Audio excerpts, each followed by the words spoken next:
So the fact that you're here shows me that you are a creative person, that you are looking for new ideas, or you're a little stuck and you're like, where can I get some new inspiration? Where can I get some motivation?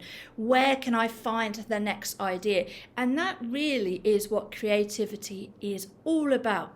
I'm Rachel Hardman, and this is Passionate About Music Education, and today we're going to talk about creativity. And you being a performing artist, a musician, drama specialist, artist, you know how much new ideas are so important, and coming up with new ideas. You also know the buzz you get when you've made up a new composition, or you've made an improvisation solo, or you've done a lovely piece of artwork, or you've created a brand new play. And that creativity is really important because it keeps our brain engaged and pushing forward, and that personal growth. If you think really about like the concept of most stories is linked with love, yet we have thousands of books about love, and we have thousands of different plays about love, or performance work about love, or music about love, and it's all got its own unique sound and style. And that's what's amazing. And you think about that in terms of music too. We have billions of songs all based off of 7 notes. That in itself is just amazing. How can we be so creative with just really, C, D, E, F, G, A, B? And we are, and it just that's amazing. So how do we bring that into our classroom? How do we really engage students in that creative process, particularly when you've only got 50 minutes with them, and you've got all these key skills to teach, and you've got assessments to do and data to collect? Well, really, in terms of how I like to do this with middle school, is I like to have a composition module. One of my favourites is scales module, and I always do this with like year 8, which is grade 7. And I do it at the beginning of the year. One, because it kind of reinforces the key skills of pitch and refreshes that after a long summer holiday, but because it gives students a starting point for composition within some kind of guidance.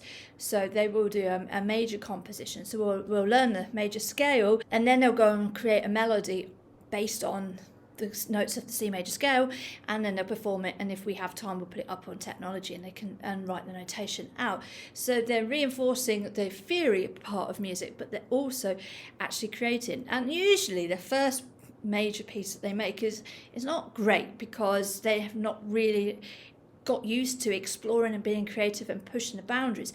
But what they don't realise is that the more you do it, the easier it becomes, because it builds and builds and builds. So then they go into the minor scale, and then by the time we do the pentatonic scale, and we've reinforced sharps and flats and the black keys on the keyboard if we're using the keyboards, by the time they get to that point, they have already gone through 3 stages of composition, and the compositions are always much better by the 3rd time, and they see that growth.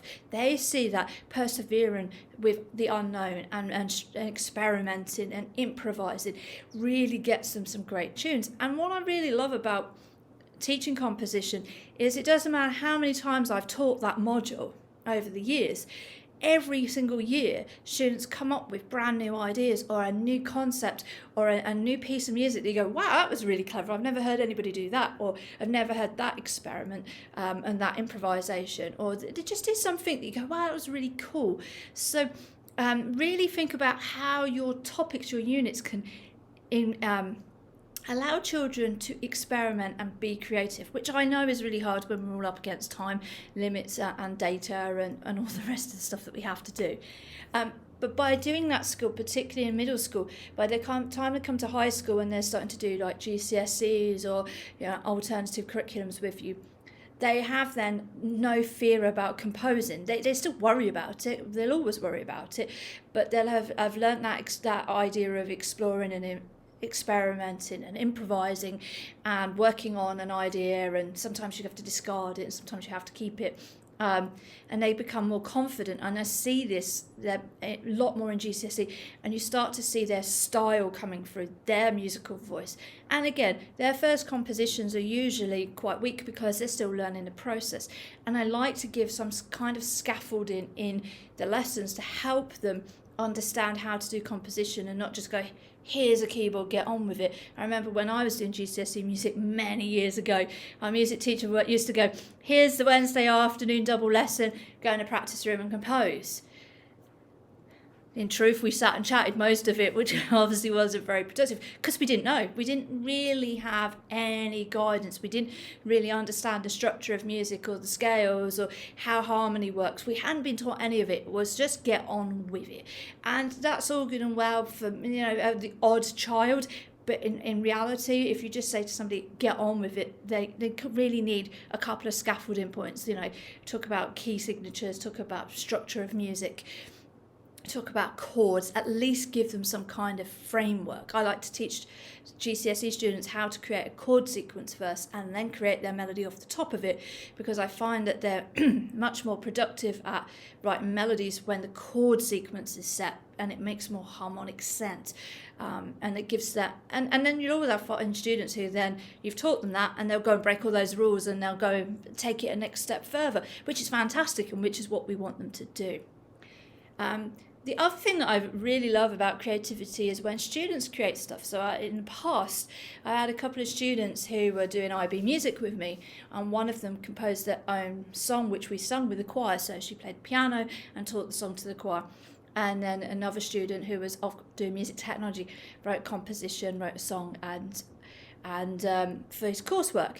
And what was really nice is being able to celebrate their creativity and their work when they came to graduation. So as a surprise, the choir re-sung the song and some of our younger IB students performed the composition. And it was just so nice to be able to share that creative personal journey of those students. So they'd come through the school, they'd been at the school all the way through from primary all the way up until secondary. And it was just so nice to show that creative journey that they had come on, as well as obviously we all recognise how brilliant they were as instrumentalists. So looking for opportunities to see that progression, so the foundations that you put in at the beginning in the middle school is going to carry through right up through the school until they graduate. So let's put some action points in for how you can bring more creativity into your classroom, because this is all about life skills that music teaches and us advocating for the value of arts. And remember, we're talking to people about the fact that we're not just teaching them instruments, we are teaching them essential life skills. So action point 1, always try to find in your curriculum opportunities for students to experiment and explore, whether that's improvising in composition, whether that's improvising in jazz band, or whether that is improvising, exploring on keyboards or tuned percussion, or with their voices, or with body percussion, and also with their instruments. I always like to show children when they're starting to learn the saxophone or the flute or clarinet with me, some of the high notes really quickly, because they just go, well, what does this button do? What does this button do? And it would be easy to go, well, we're not there yet. We're not on page 29 of the book. It's when you'll find this note. It's like, why not teach them? Because they'll go away and experiment, explore, and it builds their courage and it builds their confidence to try new things. And that's what creativity comes from. Action point 2.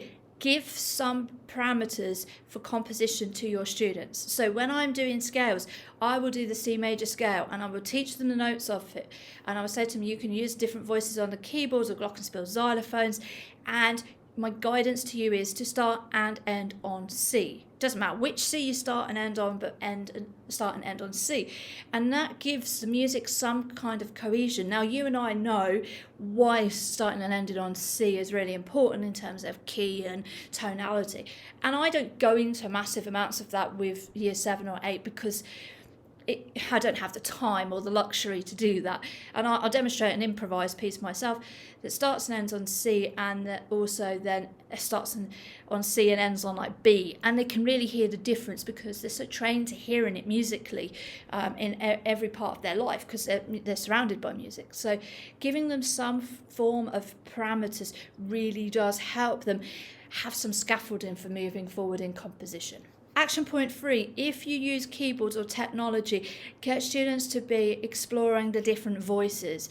I love the piano and I love the piano sound on a keyboard and it has its place, but the fact that most of these modern day keyboards have 400 different voices is brilliant, and really getting students to explore the creativity and what can you do, what can we create, what sounds can we come up with, particularly if you're doing some kind of film music, composition.